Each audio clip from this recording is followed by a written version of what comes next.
Selamat datang di channel Novel Official. Sebelum kalian mendengarkan novel Pesona Pujaan Hati, jangan lupa like, share, and subscribe. Kalau tidak ku sentil jantung kalian. Hehehehe. Tanpa lama-lama lagi langsung saja kita masuk di alur cerita novelnya. Bab 2561. Cat Van dengan sopan mengundang Carvalho duduk di sofa. Setelah duduk, dia menghela nafas panjang dan berkata dengan kesakitan, "Hei, Paman Mason, kamu harus membantuku kali ini." Carvalho mengangguk dan berkata dengan serius, "Aku sudah jauh-jauh datang ke sini. Saya tentu saja akan melakukan yang terbaik. Kamu bisa beritahu aku semuanya dengan rinci." Cat Van menjawab dan menghela napas. "Pada akhirnya, itu semua salahku karena bingung dan membuat beberapa keputusan yang tidak rasional. Oleh karena itu, Cat Van menceritakan kejadian cucu-cucunya, Jami dan Sophie, yang diculik di Jepang. Kemudian Rosalie yang membunuh seluruh keluarga Matsumoto, dan kemudian mengkhianatinya sendiri terhadap Rosalie dan membunuh Helen. Semua diceritakan." Setelah berbicara, dia bertanya dengan cemas, "Paman Mason, apakah pertanda aku akan dihukum karena ini?" Carvalho mengulurkan tangan dan berkata dengan serius, "Cat Van, kamu adalah keponakanku. Aku datang padamu bukan dengan trik seperti itu. Ingat, di dunia ini, tidak peduli dari sudut pandang Feng Shui atau dari sudut pandang ilmiah, tidak ada yang namanya mencapai hasil yang sama sekali." Cat Van bertanya dengan heran, "Mengapa? Bukankah ajaran Tao yang kamu percaya mengatakan sesuatu tentang karma, pencapaian, dan pencapaian?" Carvalho menenangkan dan berkata, "Apa yang kamu bicarakan adalah Buddhisme. Metafisika Feng Shui kami bukan dari Taoisme. Kami adalah I Ching Bagua dan Kimen Dunjia." Cat Van buru-buru bertanya, "Lalu kamu berkata tidak ada karma. Apakah ini benar?" Carvalho berkata sambil tersenyum, "Menurut pendapat saya, itu wajar. Tidak masalah kamu tidak mempercayainya. Saya akan memberikan pandangan rinci tentang sudut pandang kami dalam metafisika Feng Shui, seperti halnya diskusi." Cat Van buru-buru berkata, "Tolong jelaskan." Carvalho berhenti sejenak dan berkata, "Saya bertanya kepada kamu. Menurut teori karma, mereka yang berbuat jahat harus dihukum berat, dan mereka yang berbuat baik harus diberi ganjaran, kan?" Cat Van mengangguk. "Menurut apa yang mereka katakan, itu benar." Carvalho bertanya balik, "Kalau begitu izinkan saya bertanya. Beberapa bayi meninggal tepat setelah lahir. Kehidupan mereka yang baru saja dimulai. Belum ada kejahatan atau kebaikan. Mengapa mereka bahkan tidak mempunyai kesempatan untuk tumbuh dengan sehat?" Cat Van tampak malu. Aku tidak bisa mengatakan." Carvalho mengangguk dan bertanya lagi, "Kalau begitu izinkan saya bertanya lagi. Mengapa beberapa orang melakukan perbuatan baik dan memberikan kesejahteraan sepanjang hidup mereka, tetapi mereka bernasib buruk?" Saat dia mengatakan itu, Carvalho menghela nafas dengan sedikit melankolis, dan berkata perlahan, "Saat aku masih kecil, berlangsung perang di Dataran Tengah. Ayahku pindah keluarganya dari Dataran Tengah ke East Cliff untuk menghindari perang. Saat itu, keluarga kami tinggal di Mawer Hutong, dan ada seorang wanita di sebelahnya. Dia makan makanan cepat saji dan melantunkan Buddha setiap hari, mengingat cara melakukan perbuatan dengan baik. Suaminya meninggal lebih awal, dan dia bekerja keras untuk membesarkan anak ketiga dan membiarkan mereka memulai sebuah keluarga. Ketika dia semakin tua, tidak satu pun dari ketiga putra yang memberinya perawatan hari tua. 3 menantu bergantian datang ke pintu untuk memukul dan memarahinya demi memperebutkan harta keluarga. Setiap kali datang, bahkan mereka dengan sengaja mengambil sedikit jatah yang dimilikinya, dan menghancurkan tangki air. Berharap dia segera mati dan bisa segera menempati rumah tua itu. Meskipun anak ketiga tidak melakukan apapun padanya, mereka selalu mencibir dan menyindir ketika mereka datang. Apalagi ketika seseorang di sebelah meninggal, mereka menunjuk hidungnya dan memarahinya. Mengapa dia tidak bisa seperti orang tua di rumah tetangga itu? Wanita tua itu tidak cukup makan dan memakai pakaian hangat. Dia membasuh wajahnya dengan air mata sepanjang hari. Meskipun dia tidak menangis dan membutakan matanya, penglihatannya juga semakin memburuk. Dia tidak bisa menyalakan minyak lampu. Setiap kali matahari terbenam, dia tidak bisa melihat kelima torsinya. Hidupnya tersiksa, tapi dia tidak pernah berharap hati nuraninya mengetahuinya. Dia akhirnya mati dingin di musim dingin yang sangat dingin di East Cliff. Bab 2562. Pada hari pemakaman, tangisan ketiga terdengar di 3 gang. Namun semua orang dapat melihat bahwa itu hanya pura-pura agar dilihat orang luar. Setelah pertunjukan, mereka dengan senang hati menjual rumah leluhur tempat ibu mereka hidup. Setelah itu membagi uang di antara mereka bertiga. Katakan, jika ada karma nyata, mengapa wanita tua ini berbuat baik dan memberikan berkah sepanjang hidupnya, namun menderita semua kesulitan sepanjang hidupnya? Cat Van mencibir sebentar, dan berkata dengan serius, mungkin itu hutang di kehidupan sebelumnya.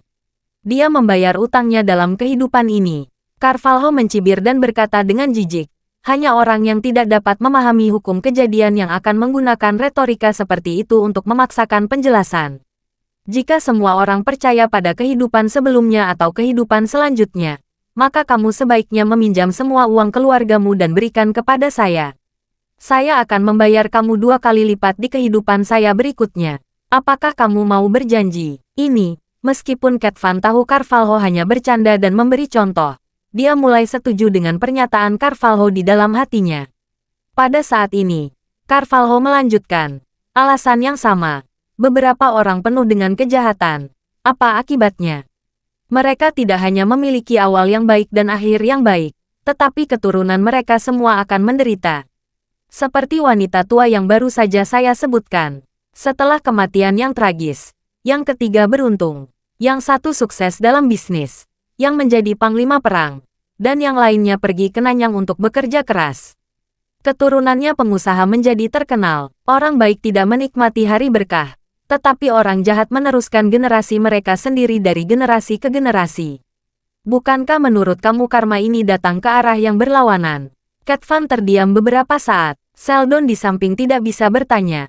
Kakek Mason, jika karma tidak ada seperti yang kamu katakan, lalu apa alasan keluarga ini memiliki 2 ekstrim ini? Carvalho tersenyum sedikit. Sheldon, kamu bertanya tentang ide itu. Mengapa? Kalau kamu tidak mengerti aturannya, kamu hanya akan mengangkat kepala dan mengutuk. Tuhan tidak memiliki mata yang panjang. Tambahkan juga kalimat bagus, manusia tidak berumur panjang. Tapi kamu tidak pernah berpikir. Jika ada gambaran kausal, kalimat ini tidak mungkin benar sama sekali. Karena gambaran kausal tidak akan membuat orang baik tidak berumur panjang, juga tidak akan meninggalkan kesengsaraan 1000 tahun. Ini adalah kontradiksi dalam diri sendiri. Saat dia mengatakan itu, Carvalho mengubah topik pembicaraan dan berkata lagi, tapi, jika kamu dapat memahami hukum ini, kamu akan tahu bahwa sebenarnya semua ini tidak ada izin dengan karma, tetapi berasal dari nasib keluarga yang berbeda. Cat Van buru-buru berkata, Paman Mason, apa penjelasan nasibnya? Carvalho menjelaskan, nasib adalah numerologi, kebenaran hidup, atau hukum kehidupan. Ayah saya pernah berkata bahwa wanita tua itu adalah nasib Tianxia Guxing. Meskipun dia melakukan perbuatan baik sepanjang hari, tidak peduli seberapa baik dia melakukannya, sulit untuk mengubah nasibnya. Untuk menggunakan analogi paling sederhana, bahkan jika kamu makan lebih banyak wortel, kamu tidak bisa menjadi kelinci. Karena ini adalah 2 rangkaian logika yang sama sekali berbeda. Kamu tidak bisa merasa benar sendiri dan berpikir bahwa kelinci suka makan wortel. Lalu selamanya kamu makan lebih banyak wortel, kamu harus menjadi kelinci. Cat Van dan Sheldon dan putra mereka mengangguk sambil berpikir. Carvalho melanjutkan, Sen Salonestar tidak hanya menyelamatkan suaminya, tetapi juga anak-anak dan cucu-cucunya. Yang terburuk adalah dia bisa menyelamatkan orang lain, tetapi dia sendiri tidak bisa lepas dari nasib kehilangan 6 kerabat dan kesepian di hari orang tuanya. Jadi ada penderitaan yang tidak bisa dia tanggung seumur hidup, dan dosa yang tidak bisa ditanggung seumur hidup. Meskipun anak ketiga sangat tidak berbakti, dalam hal nasib, karir masa depan mereka sendiri juga secara tak terlihat dikendalikan oleh nasib wanita tua itu. Karena wanita tua itu meninggal begitu awal, mereka bertiga tidak mati karena ini, dan ini memberi mereka kesempatan untuk terbang ke langit nanti.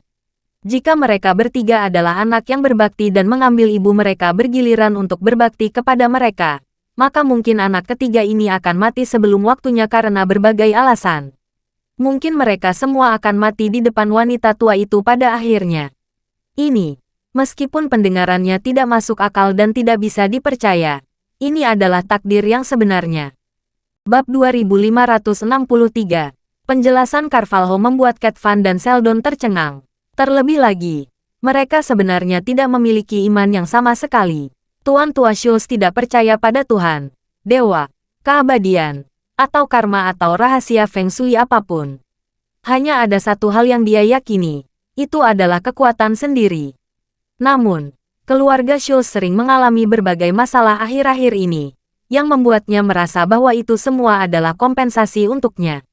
Setelah mendengarkan analisis Carvalho, sepertinya semua kejadian yang menimpa dirinya tidak ada penyelesaian dengan penyelesaian. Jadi, Cat Van bertanya, Paman Mason, saya ingin lebih spesifik. Apa alasan keluarga Schultz kami menghadapi berbagai masalah ini? Carvalho tidak berkata apa-apa. Dia melambai pada cicitnya, Mike. Mike segera melangkah maju dan menyerahkan kompas kepada Carvalho. Juga menyerahkan beberapa dadu yang terbuat dari tulang dan sendi binatang. Juga beberapa koin tembaga tua dan belang-belang. Carvalho berdiri dan mondar-mandir di ruang tamu. Cat Van dan Sheldon mengikutinya, mengawasi setiap gerakannya dengan gugup. Mereka tidak berani menyela. Carvalho mencari sebentar, menunjuk ke rak bogu di sisi aula yang digunakan untuk membagi ruang, dan berkata, Mike, lepaskan rak ini. Mike segera melangkah maju, mengulurkan tangan dan memindahkan bingkai yang terbuat dari kayu solid ke samping. Carvalho meletakkan kompas di lantai di tempat pembingkaian bogu awalnya berada, lalu menyesuaikan kembali orientasi kompas sesuai dengan skala dan orientasi. Kemudian, dia berkata, Cat Van, Bertie tahu aku hari ulang tahunmu. Aku, Cat Van berkata dengan canggung, aku tidak tahu. Kalau begitu sebutkan tahun, bulan, hari, dan perkiraan waktu lahir. Cat Van mengingat sejenak dan menyebutkan tanggal lahirnya kepada Carvalho. Carvalho menjepit jangka pendek, lalu berkata dengan ringan, dari perspektif tanggal lahir, hidup Anda umumnya relatif lancar. Namun tanggal lahir saja tidak cukup. Ada begitu banyak orang di dunia yang memiliki tanggal lahir yang sama. Ini hanya akan menyimpulkan arah umum. Cat Van buru-buru bertanya, Paman Mason, bagaimana kita bisa lebih detail? Carvalho berkata dengan serius, saya baru saja mengatakan, dalam ramalan kitab perubahan, segala sesuatu di dunia mengikuti serangkaian hukum yang tidak terlihat dan tidak berwujud. Ada banyak faktor yang mempengaruhi hukum ini. Tanggal lahir hanyalah salah satunya. Selain ini, tulang Anda sendiri, Feng Shui rumah, Yang dan Yin keluarga Schultz Anda, dan bahkan horoskop pasangan dan anak-anak Anda, semuanya sangat penting. Cat Van bertanya tanpa alasan. Saya melihat banyak ahli Feng Shui menggunakan kompas untuk menghitung.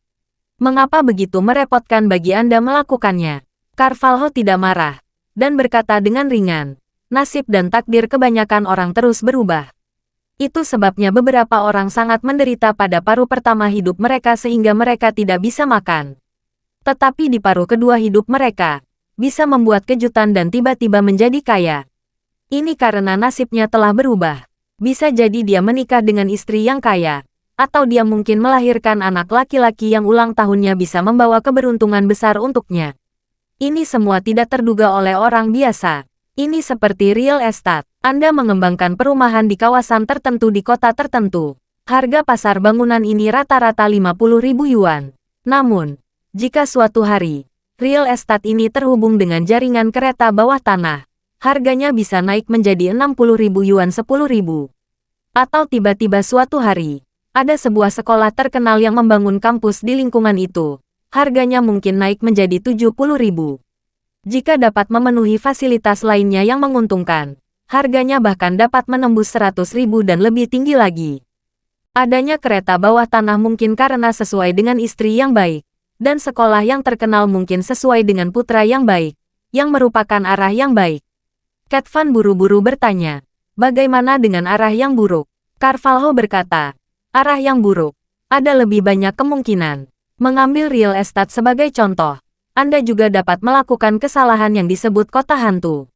Awalnya, Anda berpikir kota ini akan sangat berkembang dan Anda membangun banyak real estate. Namun kemudian, ada kemungkinan bahwa sumber daya lokal mulai mengering, perekonomian lokal mengalami penurunan, dan harga perumahan turun. Penurunan yang terus-menerus akan menyebabkan kebangkrutan bisnis, jatuhnya harga rumah, dan bahkan mungkin munculnya pesaing lain, yang menyebabkan runtuhnya industri di seluruh kota. Bab 2564. Carvalho terus menjelaskan, Anda seharusnya mendengar kisah Detroit, yang dulunya adalah kota mobil terbesar di Amerika Serikat. Siapa yang bisa mengalahkan kota itu? Toyota dan Honda di Jepang, Mercedes-Benz dan BMW di Jerman, yang semuanya merupakan pengubah permainan potensial. Cat Van tiba-tiba menyadari, dan bertanya lagi, Paman Mason, beritahu saya informasi apa yang Anda perlukan, saya akan memberitahu semuanya. Carvalho mengangguk dan berkata dengan acuh tak acuh, aku ingin ulang tahun istrimu dan ulang tahun Seldon. Cat Van setuju dan segera menyebutkan tanggal lahir yang spesifik.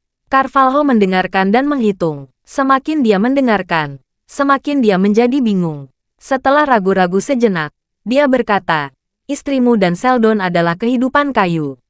Dapat dikatakan bahwa dari sudut pandang ini, mereka sangat makmur bagimu. Mereka adalah jenis orang kaya yang membakar diri mereka sendiri dan menambahkan kayu bakar kepada Anda. Setelah berbicara, dia menambahkan, dan 5 elemen Anda sangat beruntung dalam kekayaan, dan 4 batang surgawi semuanya makmur. Dikombinasikan dengan istri dan anak-anak Anda, dalam hal nasib, Anda akan kaya atau mewah dalam hidup ini, bahkan kaya dan terhormat. Masuk akal dengan takdir Anda, apalagi 1 dalam 10.000 mil, sulit untuk menemukan 1 bahkan dalam 1 juta mil atau puluhan ribu mil. Hampir sempurna, menurut perkembangan takdir Anda, hidup Anda akan lancar. Air, mencapai puncaknya, seharusnya tidak mengalami cobaan ini. Benarkah? Cat Van bertanya dengan penuh semangat. Paman Mason, apa yang terjadi denganku sekarang?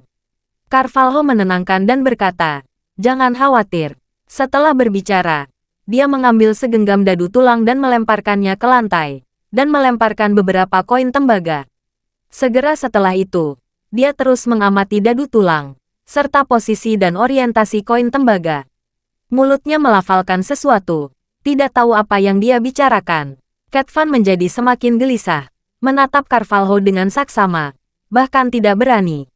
Semenit kemudian, Carvalho meraih salah satu koin tembaga di lantai, mengarahkannya ke Cat Van, dan berhenti. Tidak, jika heksagram ini menunjukkan bahwa harta surgawi ini tidak akan menjadi, itu harus dengan kepala surat. Mengatakan itu, dia melempar koin tembaga itu tinggi-tinggi lagi. Koin tembaga senilai 4 atau 5 juta jatuh ke lantai dengan suara nyaring. Lalu berputar beberapa kali sebelum akhirnya berhenti. Namun, kali ini, koin tembaga itu masih menghadap ke atas. Dia sedikit gugup, meraih koin tembaga dan melemparkannya lagi. Tapi siapa sangka setelah koin tembaga itu mendarat di lantai dan berputar beberapa kali, dan akhirnya berhenti, itu masih mengarah ke atas. Kali ini, Carvalho sudah berkeringat dingin. Cat Van di samping melihat ini, hatinya juga bergantung erat, dan dia tidak bisa menahan diri untuk bertanya dengan hati-hati. Paman Mason, apa ini? 3 kali berturut-turut, koin selalu menghadap ke atas. Apa ini terlalu jahat? Pada saat ini, dahi Carvalho sudah tertutup butiran keringat. Dia mengulurkan tangannya, menyeka keringat dingin dengan mansetnya, dan berciuman. Harta karun bergulir surgawi ini, dalam ramalan saya, mewakili Qian Tian, dan Gan Wei Tian, itu memiliki kata kepala ke bawah. Saya sudah melemparkannya 3 kali berturut-turut, dan semuanya mengarah ke atas. Ini berarti bahwa heksagram ini akan berubah suatu hari nanti. Perubahan surgawi. Cat Van memancarkan ke dalam hatinya, dan berpikir, meskipun aku tidak tahu apa artinya, aku dapat dengan jelas merasakan bahwa ini jelas bukan hal yang baik. Jadi, dia buru-buru bertanya, Paman Mason, apa artinya perubahan langit? Carvalho menatap semua dadu tulang dan koin tembaga di lantai, dan berkata dengan tercengang, dari heksagram, itu adalah naga sejati yang datang ke dunia. Bab 2565, Naga sejati yang datang ke dunia. Ekspresi Cat Van ngeri, dan pada saat yang sama dia sedikit curiga. Dia berpikir dalam hati, naga macam apa yang datang ke dunia? Kata ini terdengar tidak dapat dipercaya. Namun, dia dengan cepat berpikir lagi bahwa Carvalho melempar koin tembaga beberapa kali. Dan hasilnya selalu sama. Itu tidak mungkin terjadi secara kebetulan, kan? Jadi dia merasa ada yang tidak beres. Jadi, dia ragu bertanya kepada Carvalho. Paman Mason, apa maksud naga yang turun ke dunia? Mengapa terdengar begitu misterius? Carvalho sedikit melengkapi, dan berkata dengan ragu-ragu. Jika Anda melihat heksagram ini, kelahiran naga berarti bahwa dalam takdir Anda, ada seorang pria besar yang takdirnya adalah naga. Cat Van mengerutkan kening. Kalau begitu, apakah pria besar ini musuh atau teman di tempat? Carvalho berkata dengan serius. Saat ini, kemungkinan menjadi musuh jauh lebih besar daripada teman. Bagaimana mungkin? Cat Van berseru. Saya tidak memprovokasi orang kuat akhir-akhir ini. Mengapa tiba-tiba muncul musuh seperti itu? Carvalho menggelengkan kepalanya dan berkata, aku tidak bisa melihat ini. Mungkin karena aku tidak cukup baik. Atau mungkin takdirku tidak cukup. Aku tidak bisa melihat sisanya. Mengatakan itu, Carvalho berkata lagi, tapi dari perspektif heksagram ini, itu benar-benar tidak baik bagimu. Sangat mungkin semua masalah yang kamu temui baru-baru ini berasal dari ini. Cat Van masih sedikit tidak yakin. Dia menunjuk ke koin tembaga di tangan Carvalho dan bertanya, apakah itu berarti selama koin tembaga ini menghadap ke atas, itu berarti apa yang disebut naga ilahi datang ke dunia? Benar sekali. Cat Van bertanya lagi, apakah heksagramnya akan salah? Carvalho berkata dengan serius, heksagramnya seperti ini, tidak mungkin salah. Cat Van tidak menyerah, dan berkata lagi, Paman Mason, dapatkah saya menyusahkan Anda untuk melemparkan koin tembaga beberapa kali lagi? Jika koin mengarah ke bawah, apakah itu berarti masalahnya akan hilang? Carvalho menghela nafas dan berkata, aku melemparnya beberapa kali lagi, hasilnya akan sama. Setelah dia selesai berbicara, dia meraih Tianjuan Tongbao dan melemparkannya ke atas lagi. Semua orang membuka koin tembaga. Dan koin tembaga itu jatuh menghadap ke atas. Cat Van menggertakkan giginya. Silakan coba lagi, Paman Mason. Carvalho tidak mengatakan apa-apa. Mengambil koin tembaga dan membuangnya lagi. Kali ini, hasilnya masih sama. Carvalho menghela napas. Cat Van, ini adalah angka nasib. Heksagram adalah perwujudan dari jumlah nasib. Ini menunjukkan jumlah nasib Anda. Jika Anda ingin mengubah jumlah nasib, Anda harus menyelesaikan masalah secara mendasar. Tidak bisa diselesaikan sama sekali dengan melemparkan beberapa koin lagi. Cat Van sudah meneteskan keringat dingin. Dia tidak bisa menahan diri untuk tidak bertanya. Ini sangat jahat. Ini jelas merupakan probabilitas 50/50. Bagaimana semuanya bisa sama 5 kali berturut-turut? Saat dia mengatakan itu, jejak halus melintas di matanya. Dia cepat-cepat mengambil Heaven Scroll Tongbao dan kemudian melemparkannya ke depannya. Kali ini, koin tembaga berputar di lantai untuk waktu yang lama. Ketika akhirnya berhenti, Cat Van berkata dengan penuh semangat, kata pertama turun. Kali ini adalah kata pertama. Carvalho menggelengkan kepalanya tanpa daya dan berkata, akulah yang membuat heksagram. Hanya apa yang aku lempar yang diperhitungkan.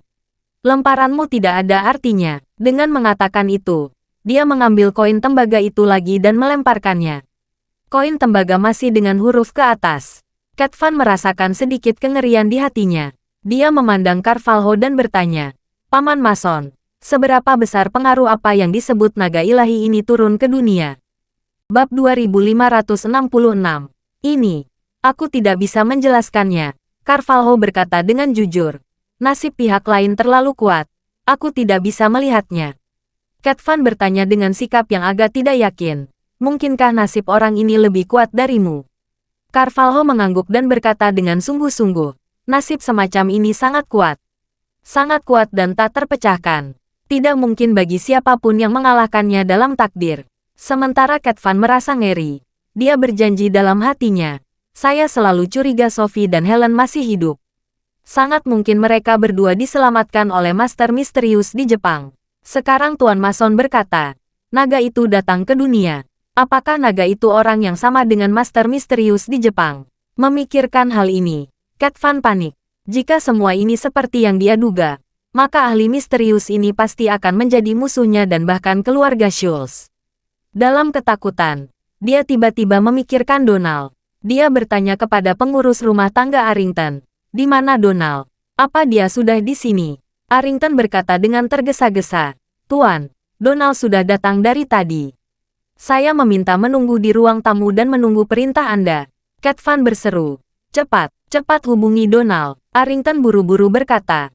Baik Tuan, saya akan bersinggungan. Setelah Arrington pergi, Cat Van berkata kepada Carvalho. Paman Mason, Donald ini adalah kepala keluarga besar di Sudbury.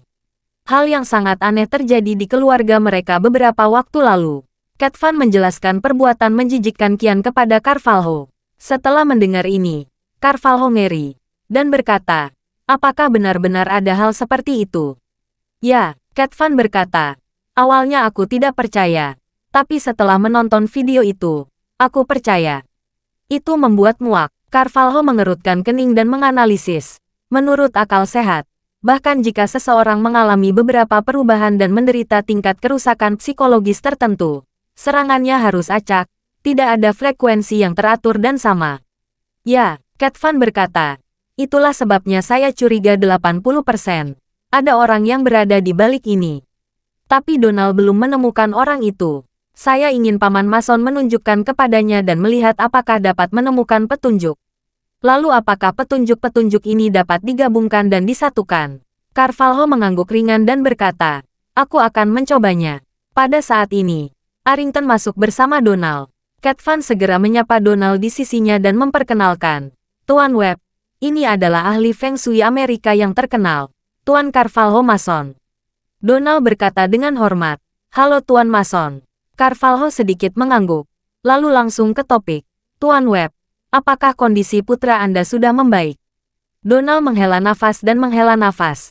Belum membaik sama sekali. Masih sama seperti sebelumnya. Carvalho berkata, kalau begitu, kamu bawa dia kemari. Aku akan melihatnya. Donald sangat gembira dan berkata, Tuan Mason, tunggu sebentar.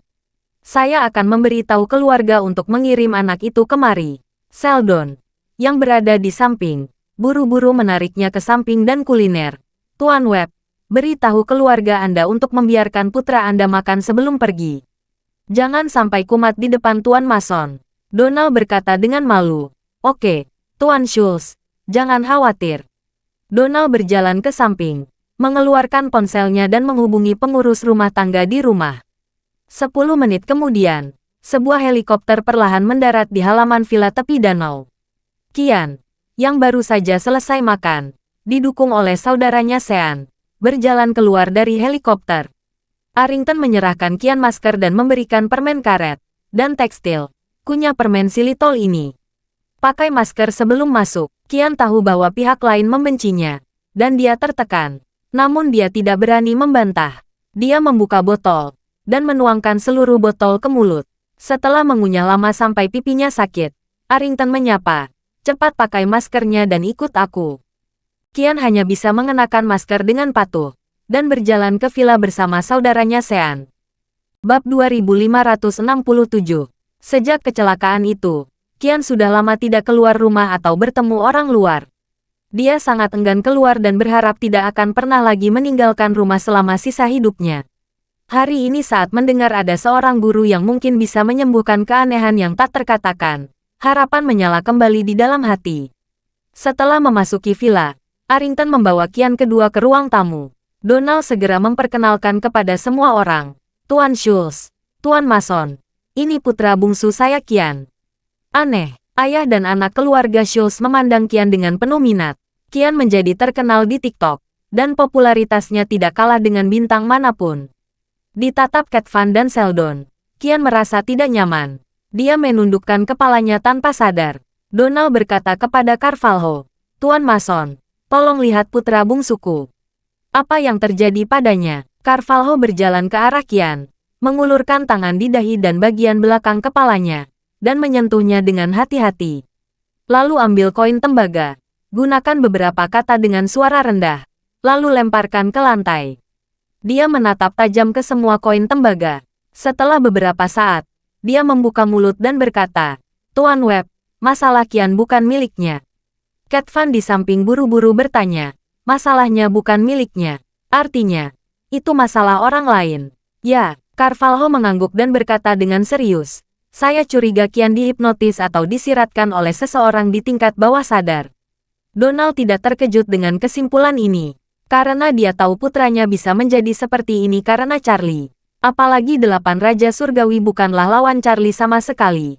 Belum lagi anak yang tidak berdaya. Jadi, dia bertanya, Tuan Mason, karena Anda dapat melihat sumber masalah anak saya ingin tahu apakah ada cara untuk menyembuhkannya. Carvalho berpikir sejenak dan berkata, kebetulan saya memiliki penelitian tentang sugesti hipnosis. Saya dapat mencobanya, tetapi saya tidak menjamin apakah bisa berhasil. Donald berkata, selama kamu mau mencoba, tentu saja kami akan berterima kasih. Setelah dia selesai berbicara, dia memandang Qian yang berdiri di tempat yang sama tanpa mengucapkan kata pun, dan buru-buru memarahi. Qian, cepat berterima kasih pada Tuan Mason. Qian langsung membungkuk beberapa kali dan berkata dengan gugup, terima kasih Tuan Mason. Carvalho sedikit mengangguk, mengeluarkan seutas benang merah dari sakunya, mengeluarkan koin kuno lainnya, dan memakainya dengan benang merah itu. Segera setelah itu, dia mengalirkan energi internal ke ujung jarinya, dan menamparkan dahi Qian dengan keras. Kali ini kekuatannya relatif besar, jadi Qian tiba-tiba merasa sedikit pusing. Setelah itu, Carvalho meletakkan koin kuno dengan tali di depan Qian, menggoyangkannya perlahan, dan berkata, lihat koin tembaga ini. Mulai sekarang, apapun yang saya tanyakan, kamu harus menjawab. Dan kamu tidak bisa berbohong padaku, kamu mengerti? Qian mengangguk lagi dan lagi, mengerti. Carvalho bertanya lagi kepadanya, kalau begitu katakan padaku sekarang, hipnosis dan saran macam apa yang diberikan pihak lain padamu? Qian dengan ragu berkata, dia membuatku harus makan kotoran setiap jam. Sebelum kata terakhir diucapkan, Carvalho segera berkata, oke, kamu tidak perlu memberitahu itu. Setelah itu, Carvalho berkata, Qian, mulai sekarang, tidak peduli apa yang orang lain minta kamu lakukan atau petunjuk apa yang dia berikan padamu, kamu harus melupakannya. Apakah kamu mengerti? Qian mengangguk dengan acuh tak acuh, dan tergagap, saya mengerti. Bab 2568. Carvalho bersenandung dan bertanya dengan suara yang dalam, kalau begitu, apakah kamu ingat petunjuk apa yang diberikan pihak lain padamu? Qian mengangguk tanpa ekspresi dan berkata, ingat, dia membuatku setiap jam. Carvalho buru-buru berkata, berhenti memperhatikan koin tembaga di sana. Mulai sekarang, lupakan semua perintah yang diberikan kepada semua orang padamu. Apakah kamu mengerti? Qian terus mengangguk. Saya mengerti. Carvalho menyeka keringatnya dan bertanya dengan ragu. Kalau begitu, apakah kamu masih ingat petunjuk yang diberikan pihak lain pada kamu? Qian berkata tanpa ragu. Ingat, dia memintaku untuk. Ekspresi Carvalho sangat jelek, dan dia berteriak keras. Kamu, tutup mulutmu. Qian kaget, langsung terbangun dari keadaan terhipnotis, dan langsung menutup mulutnya. Donald memandang dengan bingung, dan bertanya dengan gugup, Tuan Mason, apa yang terjadi? Carvalho menenangkan diri dan berkata dengan ekspresi ngeri, orang yang memberikan sugesti hipnosis kepada putra Anda tampaknya jauh lebih kuat daripada sugesti hipnosis yang saya berikan. Saya tidak bisa menghapusnya sama sekali, atau bahkan mengejutkan skornya. Apa? Donald terdiam. Dia tidak percaya bahwa seorang ahli metafisika Feng Shui berusia 90-an tidak akan berdaya menghadapi trik Charlie. Yang lebih sulit dipercaya adalah, Carvalho mengakui bahwa kemampuan Charlie jauh lebih tinggi darinya. Cat Van di samping bahkan lebih ngeri lagi. Dia berkata, Paman Mason, kamu sudah berkeliling ke seluruh negeri. Tidak mungkin ada ahli metafisika lain yang bisa dibandingkan dengan Anda. Wajah Carvalho agak sulit untuk bertahan. Baru saja, ramalannya menunjukkan ada naga sejati yang turun ke dunia. Ini sudah membuatnya iri, cemburu, dan benci. Dan tidak disangkanya lagi, ada master misterius lain yang lebih kuat dari dirinya. Ini membuatnya merasa hancur. Jadi, dia berkata dengan marah, ada langit di atas langit. Banyak misteri di luar kemampuan manusia. Cat Van terkejut. Dia sudah menyimpulkan. Pasti ada master yang sangat kuat di Aurus Hill yang melawannya. Sekarang Carvalho mengatakan, orang yang membuat Qian menjadi hantu seperti itu adalah orang dengan kemampuan metafisika Feng Shui lebih kuat darinya. Dan Qian juga mengalaminya di Aorus Hill. Ini berarti Master Misterius itu juga ada di Aorus Hill. Jika keduanya adalah orang yang sama, mungkin akan lebih sulit baginya. Jadi dia langsung bertanya kepada Donald, "Tuan Webb, siapa putra Anda singgung di Aorus Hill?" Ini, meskipun Donald tahu dia menyinggung Charlie, sekarang dia takut untuk mengungkapkannya. Setelah disetujui, dia hanya bisa menjelaskan dengan terbata-bata, "Tuan Schultz, sejujurnya, putra saya ini terlihat tidak berbahaya bagi manusia dan hewan. Namun sebenarnya itu bukan hal yang baik. Aku mengirimnya ke sekolah, dan dia terlihat baik-baik saja. Setelah dia berada di sekolah, yang terlihat baik ternyata mempelajari hal buruk. Dia melakukan sesuatu pada teman sekelas perempuan, sehingga beberapa gadis sangat terluka karena dia. Jadi saya selalu curiga bahwa dia berakhir seperti ini karena dia menyinggung orang-orang besar tertentu, atau membuat orang besar itu tidak senang." Cat Van buru-buru bertanya, "Mungkinkah orang besar itu bersembunyi di Universitas Aorus Hill?" Donald berkata dengan malu, "Aku juga tidak tahu."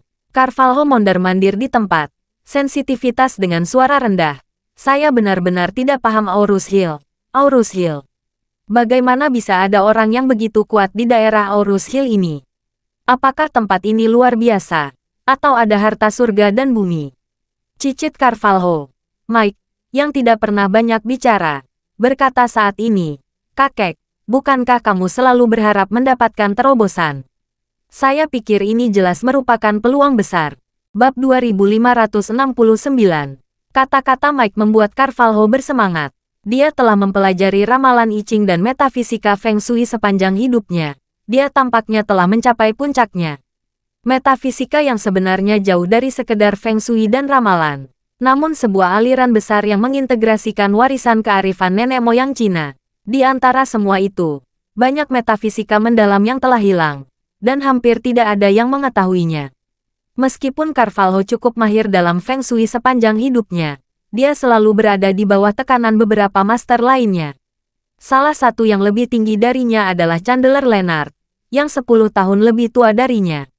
Chandler Leonard dapat dianggap sebagai salah satu orang Cina Amerika yang paling berhasil di bidang metafisika Feng Shui.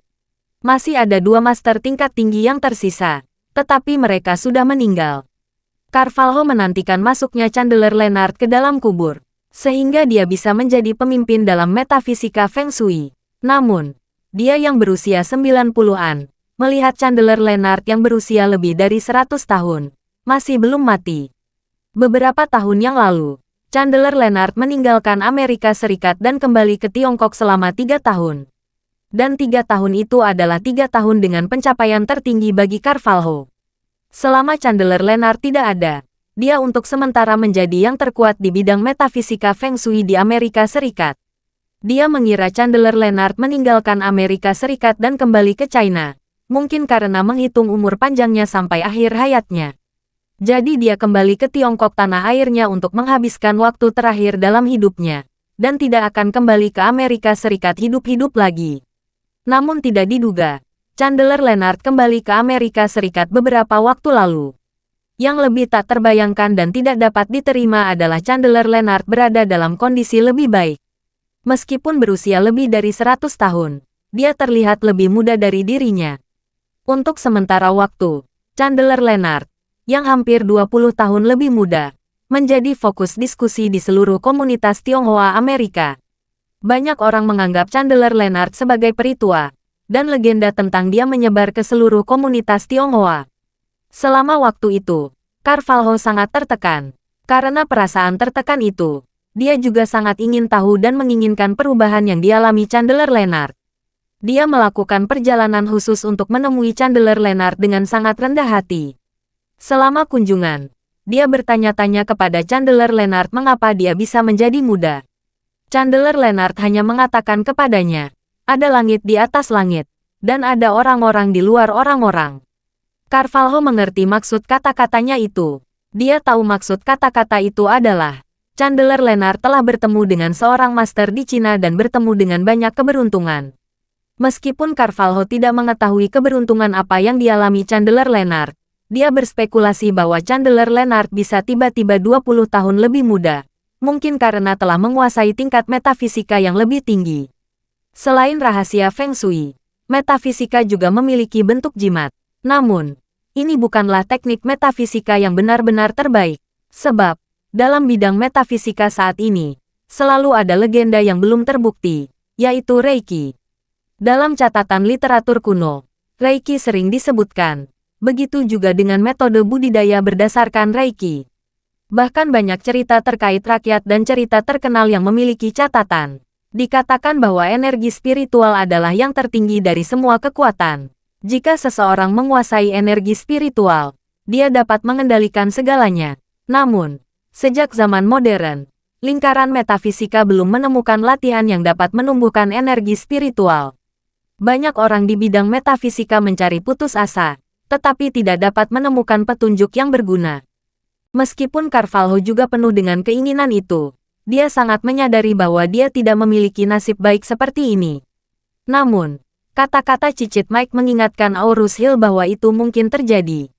Begitu dia memikirkan hal ini, dia segera berkata kepada Cat Van, "Cat Van, putra kedua Anda, menantu perempuan tertua, dan cucu perempuan tertua semuanya menghilang di Aurus Hill." Putra Tuan Webb juga dihipnotis oleh seorang master di Aurus Hill. Menurut pendapat saya, Aurus Hill ini pasti ada naga tersembunyi dan macan berjongkok. Kalau begitu, saya pribadi akan pergi ke Aurus Hill. Siapa yang tahu saya bisa menemukan petunjuk. Bab 2570. Cat Van langsung bersemangat saat mendengar Carvalho akan pergi ke Aurus Hill. Yang paling berkesan sekarang adalah, dia sama sekali tidak memahami situasi Aurus Hill. Karena Carvalho bersedia pergi, tentu saja dia sependapat. Jadi, dia berkata dengan penuh semangat, "Paman Mason, Anda bersedia pergi ke Aurus Hill. Tidak ada tempat yang lebih baik di sana. Jika ada sesuatu yang perlu saya persiapkan sebelumnya, jangan ragu memberitahu." Carvalho mengulurkan tangannya. "Anda tidak perlu menyiapkan sesuatu yang khusus untuk kami. Semakin kamu bersiap, semakin besar kemungkinan seseorang yang peduli akan menemukan hubungan di antara kita." Cat Van berkata, "Paman Mason, maka saya akan membantu Anda mengatur makanan, pakaian, perumahan, dan transportasi Anda ke Aurus Hill terlebih dahulu." "Tidak perlu," Carvalho menolak. "Kamu tidak perlu menyiapkan apapun. Besok pagi, saya dan Mike akan pergi ke Aurus Hill dengan kereta. Kami akan mencari hotel untuk menginap." Melihat sikap Carvalho yang tegas, Cat Van terus mempertahankan dan berkata, "Paman Mason, kalau begitu terserah Anda." 1 jam kemudian, jet pribadi Gulfstream G650 mendarat di Bandara Aurus Hill. Nanako sangat bersemangat dia akhirnya datang ke kota tempat Charlie tinggal. Setelah pemeriksaan masuk bea cukai, rombongan melewati pintu keluar gedung bisnis jet. Konvoi mobil mewah sudah menunggu di sini. Jasmine tersenyum dan melambai saat melihat Nanako mendorong Yahiko di kursi roda keluar gedung. Saat Nanako melihatnya, dia secara alami sangat bahagia, dan dengan cepat menjawab, "Hai Kak Jasmine, kamu menyambut kami langsung." Jasmine tersenyum dan berkata, "Kamu dan Paman datang jauh-jauh ke sini. Sebagai tuan rumah, aku harus menyambut langsung kalian. Bukankah itu tidak sopan dan sopan?" Mengatakan itu, dia segera membungkuk kepada Yahiko Ito dan berkata dengan sopan, "Paman Ito, selamat datang di Aurus Hill." Yahiko menyatukan kedua tangannya, membungkuk sedikit, dan berkata sambil tersenyum, "Nona Mor, terima kasih telah menerima kami." Jasmine cepat-cepat berkata, "Paman Ito datang kali ini, harus tinggal di Aurus Hill beberapa hari. Aku akan menemanimu dan Nanako berkeliling." Setelah berbicara, Jasmine berkata lagi, "Nanako, Paman Ito, konvoi sudah siap. Ayo kita ke rumah untuk beristirahat dulu.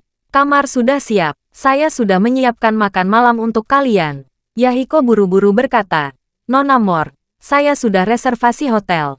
Saya, Emi, dan Tanaka akan tinggal di hotel bersama. Saya tidak akan mengganggu Anda." Jasmine berkata, "Paman Ito, Anda tiba di Aurus Hill. Sebagai tuan rumah, bagaimana saya bisa membiarkan Anda tinggal di hotel? Kamar-kamar di rumah sudah disiapkan. Ada cukup kamar. Anda bisa tinggal dengan nyaman." Yahiko berkata sambil tersenyum, "Nona Mor, ini bukan pilihan terakhir. Kami tidak ingin merepotkan siapapun. Gadis kecil Nanako ini teman baikmu. Dia akan tinggal di rumahmu. Aku tidak keberatan. Kami banyak orang tidak ingin mengganggu Anda. Kami akan merasa tidak enak lagi jika mendengarkan orang mengganggu rumah Anda. Meskipun orang Jepang sangat sopan pada permukaannya, mereka sebenarnya agak cuek. Sebenarnya, ketidakpedulian semacam ini tidak dianggap lemah, tetapi mereka tidak suka menyusahkan orang lain. Selesaikan sendiri dan jangan ganggu orang lain, kecuali jika harus. Ini pada dasarnya adalah norma dalam interaksi sosial orang Jepang. Oleh karena itu, Yahiko lebih suka tinggal di hotel. Dia bisa bebas, tanpa menahan diri atau menyebabkan masalah bagi orang lain. Jasmine ingin membujuknya lagi, tapi Nanako berkata, "Kakak Jasmine, kamu tidak perlu membujuk ayahku. Dia sangat keras kepala. Kamu tidak bisa membujuknya." Melihat ini, Jasmine tidak lagi nyaman.